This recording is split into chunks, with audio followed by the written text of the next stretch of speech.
Welcome back, listeners, to another episode of Susan Lopresti Wellness, Mind, Body, and Soul, the podcast where we explore the highs, the lows, and everything in between when it comes to a woman's life, her health, and all aspects of navigating the midlife landscape. I'm your host, Susan Lopresti, and I'm excited to be here with you today.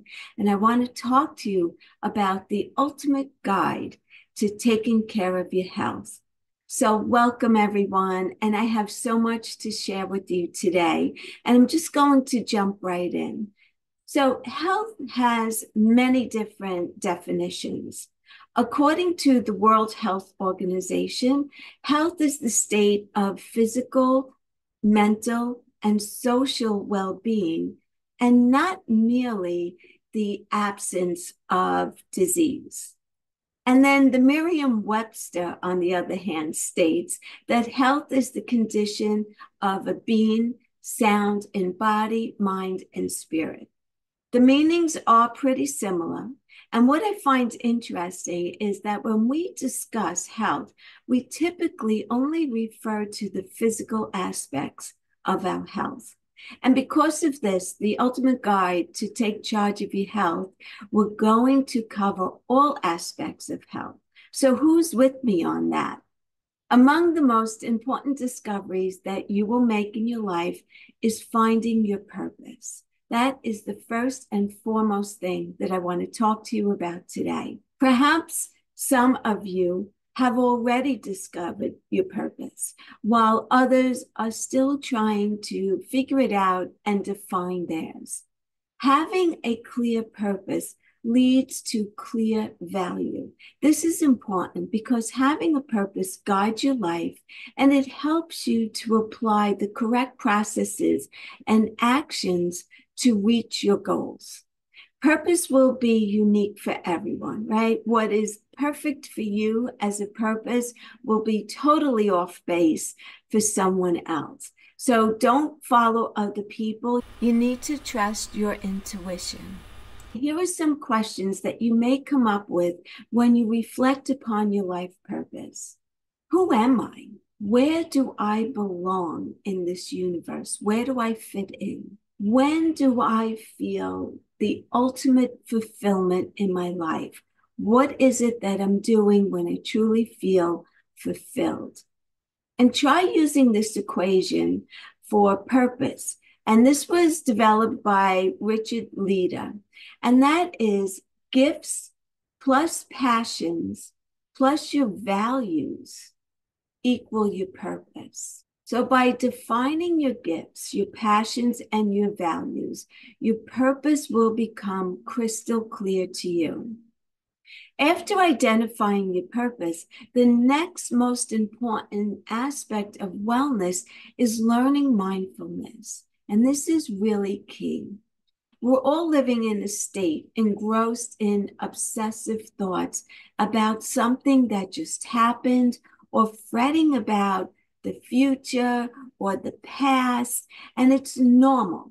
I'm not saying that it's not normal, but what I am saying is that it's not healthy. We all have the ability to practice mindfulness, but like any skill, it takes practice. And that's why we call meditation a practice, because you don't just meditate one day and achieve all of your life's goals and get yourself into complete alignment with who you are. It's through practice on a daily basis, whether it's 3 minutes a day or 5 minutes a day or an hour a day, whatever it is for you. So I want to give you a definition of mindfulness. Mindfulness is the basic human ability to be fully present, aware of where we are and what we're doing. With practice, mindfulness will allow us to avoid becoming overly reactive or overwhelmed by what's going on around us. Now, let me ask you something. Are you ever doing something, but you're thinking about something else? Let's say you're making a pot of coffee in the morning. You're making the pot of coffee, but yet you're thinking about all the things that you want to accomplish for the day. So you're putting scoops of coffee, but you can't remember how many scoops of coffee did I just add? And you need to dump that coffee back into the canister and start over again. That's the complete opposite of mindfulness. So when you're making coffee in the morning, your mind should be on the practice of making that coffee. 1, 2, 3, 4 cups to 4 cups of water, if that's the way you like your coffee. That's just one example, right? So guess what? Both science and experience demonstrate the positive benefits for our health, our happiness, our work, and our relationships if we stay in the moment. The ultimate guide with mindfulness is to be present in that very moment. Like I just mentioned, making that pot of coffee an example. So taking time to pause and breathe when the phone rings instead of rushing to answer it. That's another example. You get into the moment. And let's look at some techniques that are going to help you to get started with your mindfulness practice. Mindfulness could be practiced anytime, any time of day, and from wherever you are. It's estimated that 95% of our behavior runs on autopilot, just like I talked about with making coffee in the morning. Think about the times that you're driving and you arrive at your destination, but you don't have any recollection of how you got there. And that's because you were either engrossed in deep thought about something else, or perhaps you were talking on the phone, right? Or maybe you were singing songs on the radio and you just weren't paying attention, but you got there. Mindfulness is the exact opposite of this process. So here are some tips for practicing mindfulness. When you first wake up, take a few deep breaths and set your attention for the day. When doing mundane activities such as washing your dishes, rather than letting your thoughts take over, focus on that task, like I just said about the coffee pot. Get your senses involved. To keep your thoughts from wandering while doing the dishes, think about how the water feels and the smell of the soap. Don't get angry with yourself when your thoughts drift back to what you have to do today or tomorrow, or what you should have said to the jerk at the grocery store, whatever it is. Simply acknowledge the thought and then redirect your attention to the present moment.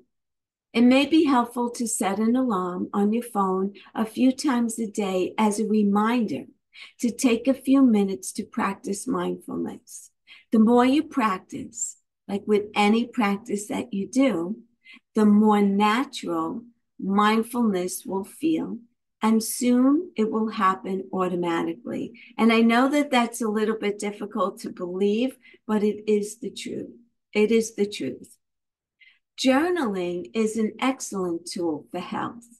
The simple act of writing down your thoughts and your feelings allows you to understand them more clearly, right? When you see them on paper, anyone who's struggling with stress or depression or anxiety can particularly benefit, because keeping a journal can help you gain control of your emotions and to improve your mental health. Here are some noted health benefits from journaling. It reduces stress and it improves immune function. Provides a mood boost when you journal, because you're getting out those thoughts, whether negative or positive, you're getting them out. It also helps to keep your memory sharp. It invokes mindfulness. In some studies, benefits are most significant when journaling at least 4 times a week. Make it a habit. Set aside a few minutes of your bedtime routine for jotting down your thoughts and your feelings from the day. If you need a little motivation, buy a new journal or a pen that will get you more excited to use. I don't know how many of you have heard of The Artist Way. The author is Julia Cameron, but she talks about the morning pages.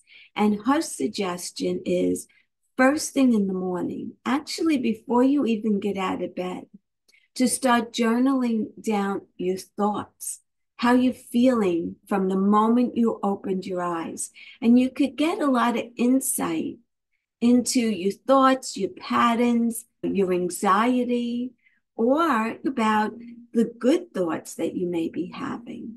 So that's a powerful tool. And I would suggest that you read The Artist Way. It's loaded with so many helpful tools and suggestions to really improve your whole entire life. Another powerful tool that I want to talk about to take charge of your health is to continue to learn. Just because your school days are long gone doesn't mean that you have to stop learning. Learning can be something that's new and fun, and it can lead to a sense of accomplishment and also pride. Additionally, your brain chemistry changes and you could ward off dementia by continuing to learn. So maybe you want to learn a new language. That will help your brain. According to an article in Psychologies, learning is a core need for psychological well-being.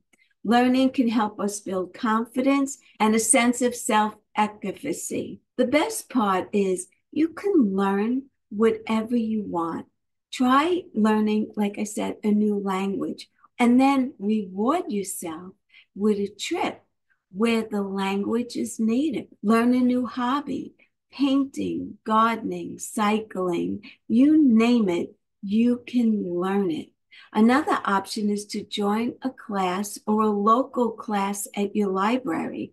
Check out sites like Skillshare.com where you can learn something new digitally if it's not available in your area. Optimal health is about nourishing your mind, your body, and your soul. Finding balance is vital to cultivate your mind, body, and soul connections. Yoga is a great physical way to strengthen these connections. The practice of yoga teaches mindfulness through using the breath and helps you to be more in tune with your body. Other ways to achieve a healthy mind, body, soul connection include merely doing things that you love. We get so wrapped up in the tasks that we have to complete throughout the day that we forget to schedule time for ourselves. Doing things you love gives you the opportunity to get in touch with your soul. Taking part in nature is a must. Being in nature aligns you with something bigger than yourself, surrounds you by life, and ignites all of your senses. Then let's talk about being fit. You didn't expect to take a class about your health and me not discuss fitness, right? So fitness doesn't have to mean getting to the gym 5 days a week. You do want to challenge yourself, but there are many ways to achieve this.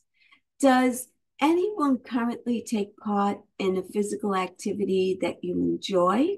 For most healthy adults, the Department of Health and Human Services recommends getting at least 150 minutes of moderate aerobic activity or 75 minutes of vigorous aerobic activity a week, and strength training exercises for all major muscle groups at least 2 times a week. Brisk walking, swimming, even mowing your lawn are considered moderate aerobic exercises, while running, aerobic dancing, or more vigorous options.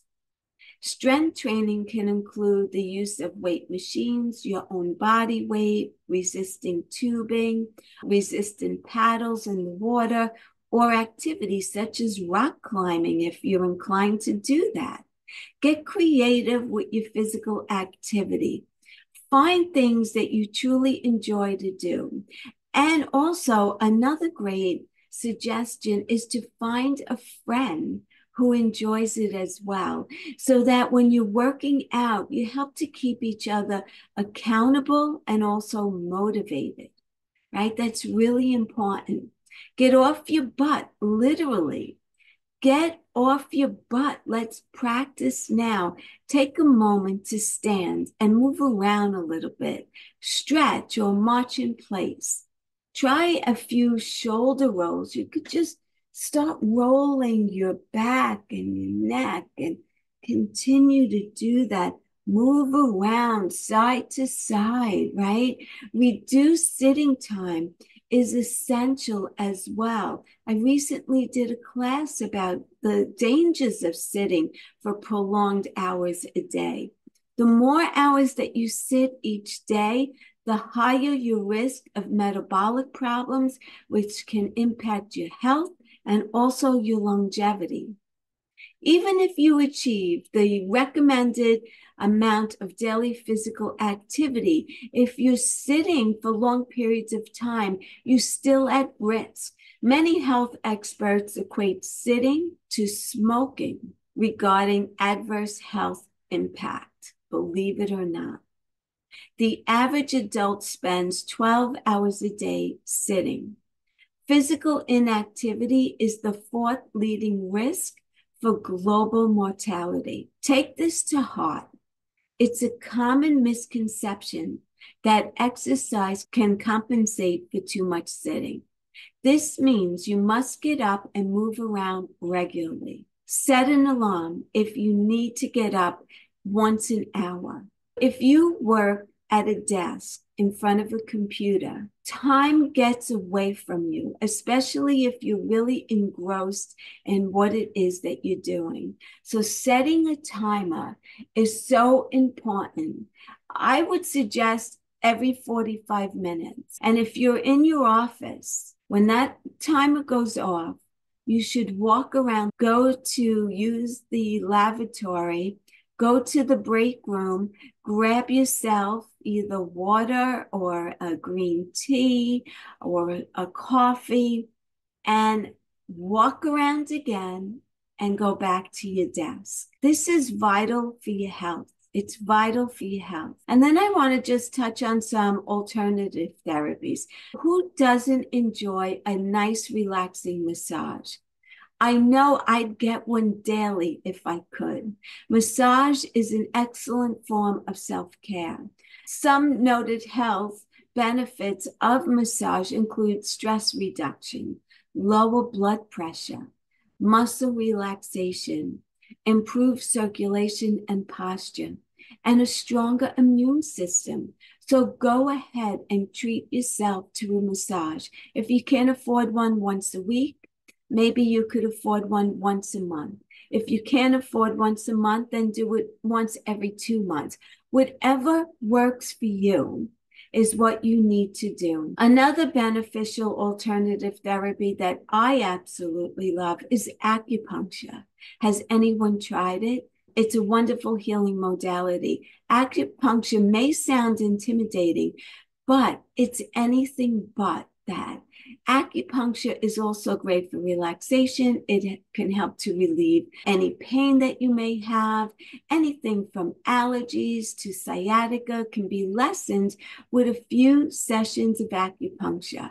I also want to let you know that if you have medical coverage, a lot of medical companies do cover acupuncture as a healing modality. So call your insurance company and find out how many you are allowed and what the coverage is all about. But I would certainly suggest that you give it a try. Essential oils are another great healing modality. They are known for powerful health benefits. Essential oils are nothing more than concentrated plant compounds. They're the oil that's extracted from plants. First, let's talk about the different methods for using essential oils. There are three primary uses: topical, aromatic, and ingestion. For topical use, you never want to apply the pure oil to your skin. You always want to dilute the essential oil with a carrier oil. That could be coconut oil, almond oils, those are popular. You could also use any vegetable or nut oil. Whatever that you have handy will work for you. The general rule of thumb is 3 drops of essential oil to a teaspoon of carrier oil. This technique is ideal for compresses, also baths and massages. Aromatic applications are used to inhale essential oils, right? And they're vapors. So a few drops can be added to an aromatherapy diffuser on a cotton ball. You could put it just on your cotton ball and just inhale it from the cotton ball, or in a spray bottle with water. That will also work. Be very careful with the ingestion of essential oils. Not all oils are safe for ingestion, and pure oils need to be diluted. Carefully read the label of your essential oils for the indication of safe usage. They're all different. So make sure that whatever brand you're buying from, you go to their website or you call them and you get instructions if instructions did not come with the oil. Now we can talk about a few popular types of oils and their benefits. Lavender oil is among the most commonly used and most studied. The subtle floral scent is known to help aid relaxation and sleep. This is a wonderful oil if you struggle with anxiety as well. Additionally, breathing it in has been found to alleviate headaches, while the use of the oil topically may help reduce the itching and the swelling from bug bites as well. But again, you want to apply it with a carrier oil. Never use the oil straight on your skin. Roman chamomile is great for calming the mind as well. It's equally as useful on the skin and has been found to treat conditions like inflammation and eczema. The sweet floral scent of rose oil can be inhaled to help reduce anxiety. Its antioxidant properties have also been found to help to treat acne and to improve complexions for overall younger skin. Again, that is to be applied with a carrier oil. Frankincense is known for its astringent, digestive, antiseptic, and disinfectant properties. Grapefruit oil is said to have antifungal properties that may help to reduce harmful bacteria within. So again, you can ingest it, but you want to also use a little bit of a carrier oil with that. And again, check with the company that you purchased it from just to be doubly sure. Peppermint oil can help with headaches and also indigestion. It's wonderful for that.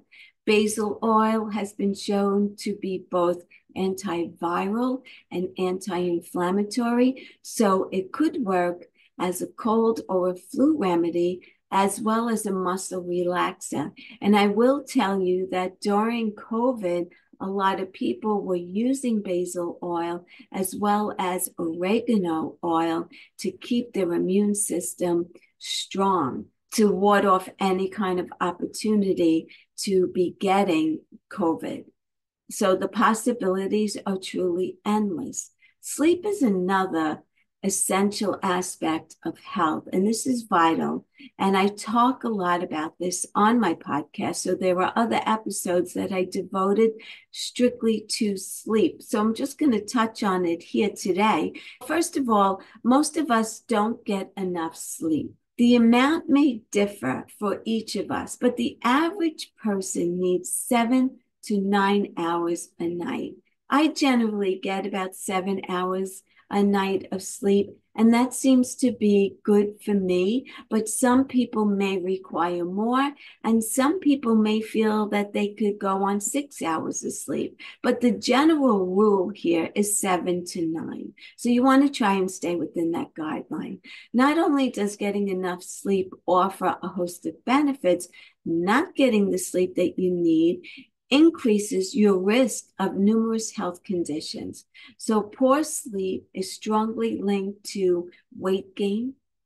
You have a higher risk of type 2 diabetes, heart disease, and also stroke. So with that in mind, getting the sleep that you need offers protective benefits and allows your body and your mind to rest and replenish your energy stores, reduce stress, improve concentration and cognitive function, and helps your body to heal.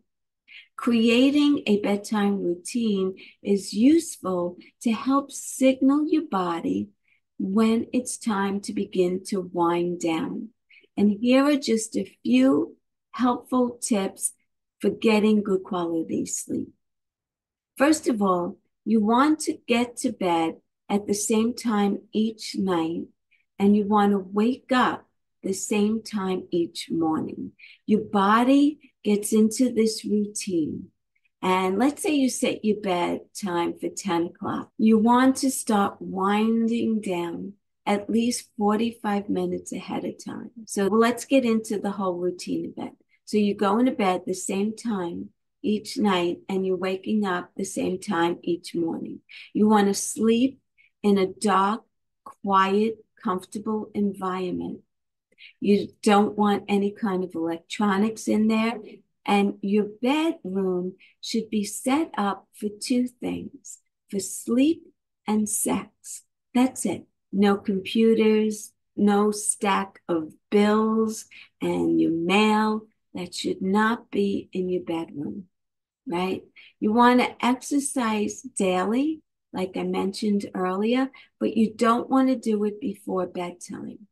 You want to limit the use of electronics before bed, preferably 45 minutes to an hour before you go to bed. You want to turn off your television, your laptop, your phone, and maybe read a book. Another suggestion that I always talk about, especially if you have trouble falling asleep, is to relax before bedtime by taking a warm Epsom salt bath. That is a beautiful way to unwind, release the toxins that are in your body. And my suggestion is staying in that warm bath anywhere between 15 to 30 minutes. And if you're really enjoying it, go as long as 45 minutes to an hour. And then after you take your bath, that's the perfect time to read a book, some kind of relaxing book that offers different tips and tools for staying healthy, or maybe read poetry, something that is calming, soothes your soul, and again, get you ready for that sleep. The next thing I want to talk about, and some people may say, what? Are you crazy? But that is to avoid alcohol. Avoid alcohol in the evening.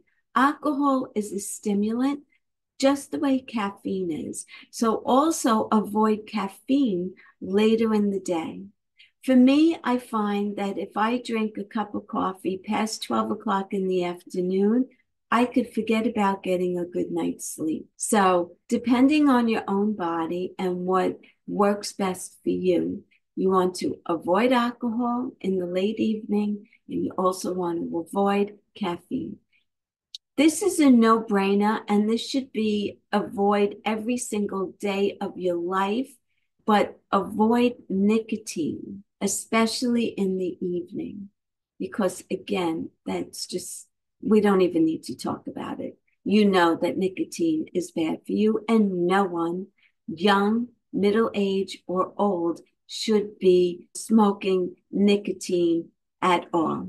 You want to avoid prescribed sleep medications, and you want to opt for natural herbs when necessary. There's a lot of teas out there. There's sleepy time teas. Chamomile is a wonderful tea that you could drink in the evening that will also help you to unwind. The other thing is you need to stay hydrated. It's a crucial aspect of maintaining health. So throughout the whole entire day, you should be sipping on water. Drinking water helps you to maintain the balance of body fluids, which are necessary for digestion, they're necessary for absorption, your circulation, the creation of saliva, the transportation of nutrients, and also the maintenance of your body temperature. Water-rich foods such as fruits and vegetables, bone-broth soups, oatmeals, and beans, they tend to look more substantial and they require more chewing, and they are absorbed more slowly by the body, which will help you to feel full. Drinking enough fluids when you're exercising is vital for reducing muscle fatigue. And finally, water plays an essential role in removing toxins from your body via the kidneys and regulating bowel movements. And then you want to get your vitamins, right? One of the best things that you could do for yourself is to eat more fruits and veggies. And how many times in your lifetime have you already heard this advice? This is not anything new. Fruits and veggies are packed with all of the essential vitamins and minerals that your body needs. They are essential because your body cannot make them like it can make other nutrients. They are also fibrous to help support a healthy digestive system. A diet high in fiber can also help to reduce your risk of bowel cancer. According to myplate.org, health benefits of a diet rich in fruits and veggies include a reduced risk of heart disease, including heart attack and stroke, obesity, and type 2 diabetes, protection against certain types of cancer, lower blood pressure, and reduce your risk of developing kidney stones, and help decrease bone loss. And so many women, when you hit perimenopause and menopause, begin to lose bone mass. So this is vitally important to you. Plant foods are also rich in antioxidants and phytochemicals, which offer a host of benefits for anti-aging to disease protection. And then I just want to talk about supplements. Supplements aren't intended to be used as a food replacement. This is because an apple, for example, is packed with numerous vitamins, minerals, and antioxidants, phytochemicals, and fiber. You can't get that in a single supplement. There are cases, however, where supplements may be beneficial alongside of a nutritional diet. For example, women in particular may have a difficult time maintaining iron levels through food alone. This can be due to menstrual losses, the inability to absorb enough iron from foods. When considering supplementation use, it's important to know the difference between synthetic versus natural. The issue with synthetic supplements is they are manufactured with chemicals and do not come straight from natural sources. They are made to mimic the way natural vitamins act in our bodies. Natural vitamins, on the other hand, are derived directly from plant materials containing the vitamin, not produced in a test tube. More than 95% of all the vitamin supplements sold today fall into the synthetic category. This is why I suggest that you amp up your plant intake rather than supplementing if there is no medical need to do so. And I just want to let you know that if you are looking for a great vitamin supplementation to add in conjunction with healthy eating, please reach out to me. You could reach me at susan@susanlopresti.com. Just put in the subject line vitamins, and I will reach out to you with some great suggestions of some vitamins that would work really well for you, along with some other items that are available. One of the most overlooked ways of taking charge of your health is merely keeping up with your annual screenings, having your blood pressure checked, your blood glucose, and your cholesterol levels checked at least on an annual basis is an essential method of detecting your risk of certain diseases and starting your way to reverse those diseases. So if your cholesterol is high, now you know it's high, and you will talk to your doctor about ways that you can reduce your cholesterol levels either naturally, or if they're super high, you may need to go on prescription meds until you get them back down to an optimal level. And then you may be able to go off of your prescription med and do some natural healing modalities to keep them down. Women should also be screened annually for cervical and breast abnormalities, right? And men need to have their prostate glands checked as well annually. Both men and women should have regular colorectal screenings to reduce your risk of colon cancer. Don't think of your doctor as a place to go when you're sick. You don't want to wait, and I say this all the time, you don't want to wait until you're sick to decide that you want to get healthy. Prevention is key. Make sure that when you go for your annual exams, before you leave that office, you schedule your exam for the following year. I just did that. I went on Tuesday for my annual eye exam. She said to me, "Do you want to make next year's appointment?" I said, "Absolutely." Because do you think I'm going to remember that I went on May 13th or May 14th, I believe? See, I don't even remember it. It was just a couple of days ago. So that's what I'm talking about. Before you leave that office, you tell the receptionist, "Let's make next year's appointment," and put it in your calendar. I want to also talk about checking your smile. Another underutilized preventive measure is regular dental cleanings. The dentist may be your first line of defense. Your mouth is a window to what's going on in the rest of your body. It's often serving as a valuable vantage point for detecting early signs of symptoms of systemic disease, such as diabetes. Your dental x-rays can signal bone loss, which can be missed during a routine medical physical. Mouths are susceptible to infections when not cared for correctly. While these may escalate to or be associated with poorly controlled diabetes, it can lead to cardiovascular disease, preterm birth as well. So if having a beautiful smile, fresh breath, and keeping your teeth aren't compelling enough reasons to brush, floss, and rinse, maintaining and achieving optimal health can now be added to the list of benefits. The next thing I want to talk about is reducing your clutter.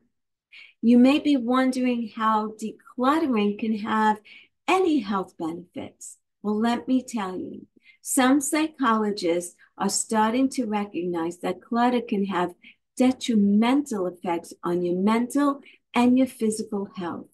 Clutter can lead to sensory overload for an already taxed brain. The stress caused by the sight of clutter can lead to anxiety and reduce your quality of sleep. That's why I said earlier, in your bedroom, you should not have your bills, any mail, you shouldn't have your laptop, none of that. Again, your bedroom is for two reasons: sex and sleep. A clean space is more conducive to productivity and creativity. A messy house can cause chaotic mornings where you can't get organized, right? Or you're always looking and searching frantically for your keys, your wallet, your purse when you're on your way out the door. Hang your keys in the same spot all the time. Leave your purse somewhere by the door when you're leaving, your wallet, everything should be organized. Getting rid of things that you don't need offer a variety of benefits, like lots of mail, lots of clutter, old magazines. I know for me, when I get magazines or once I read a book, I bring them down to my laundry room and we donate down there. And then when you're doing laundry, you could pick up a magazine or pick up a book, start reading it. Maybe you like the first couple of pages you read, take it back to your apartment, read it. When you're done, bring it back and donate it again. Not only will you feel lighter and more detached, but you will also pad your wallet. So if you want to sell your stuff, right? There's a lot of great apps out there. Poshmark is a great one. Mercari, eBay. These are all places where you could sell your stuff that you no longer want. And you can also pad your wallet while you're getting rid of tons of clutter. Whatever you do, don't let it overwhelm you. Take a few minutes a day and just tackle a drawer or a section of a room that you already have clutter, and just little by little either sell it or donate it or give it to your friend or your neighbor, whatever it is. But if you're not using it, if you haven't worn, let's say, an article of clothing in 2 or 3 years, the likelihood that you're ever going to wear it is 0 to none. You're not going to wear it. So give it away to someone who might.